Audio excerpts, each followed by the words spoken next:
sin tax is a kind of sumptuary tax, a tax specifically levied on certain generally socially prescribed goods and services. For example, alcohol, tobacco, candies, drugs, soft drinks, fast food, coffee, and gambling.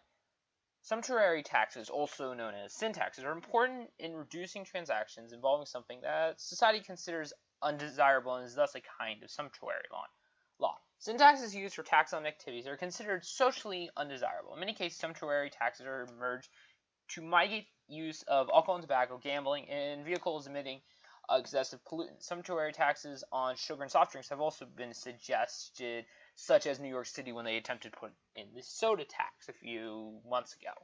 Some jurisdictions also levy taxes on illegal drugs such as marijuana in D.C., Washington, Oregon, Colorado. Now, revenue generated by sin tax supports many projects imperative in accomplishing social and economic goals. American cities and counties have utilized funds from sin tax to expand infrastructure, while in Sweden, the tax for gambling is used for helping people's gambling problems. Some of the sumptuary taxes may be greater than income or sales taxes. Now, those who support the sin tax argue that consumption of tobacco and alcohol, behaviors associated with consumption, or both consumption and the behavior of consumptions, are immoral or sinful, hence the label sin tax.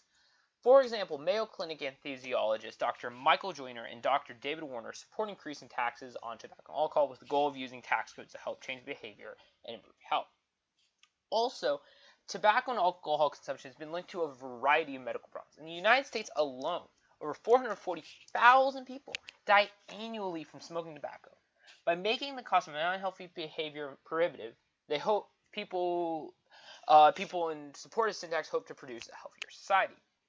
Following the medical argument, some argue that the consumers of tobacco and alcohol cause a greater financial burden on society by forcing others to pay for medical treatment conditions stemming from each consumption, especially in most first world countries with government-funded healthcare, and should be taxed extra to pay for the cost of their treatment.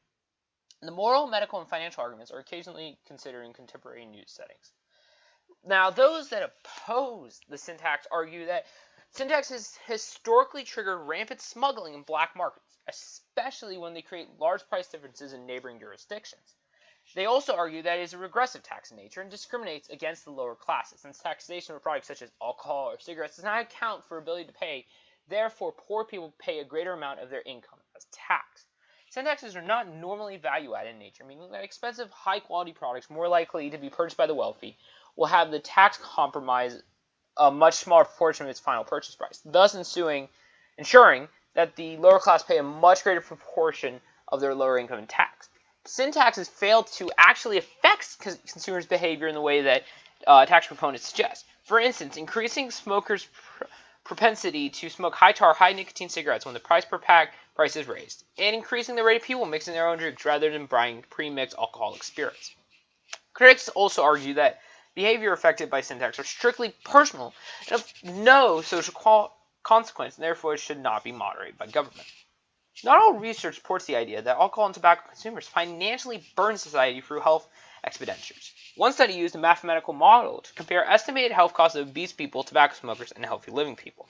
Until age 56, obese people had the highest estimated annual health expenditure.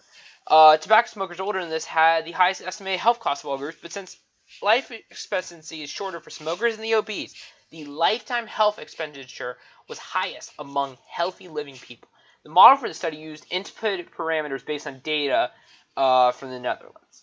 The government may also become reliant on the revenue from the tax and has to encourage sinful behavior in order to maintain the revenue stream.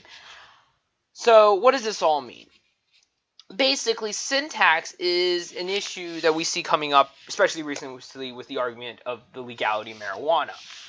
And while sin tax does make sense, it puts a tax on things that considered, aren't exactly the best for people in our society. Now, the way that it goes about, though, what America does is the wrong way to go about it.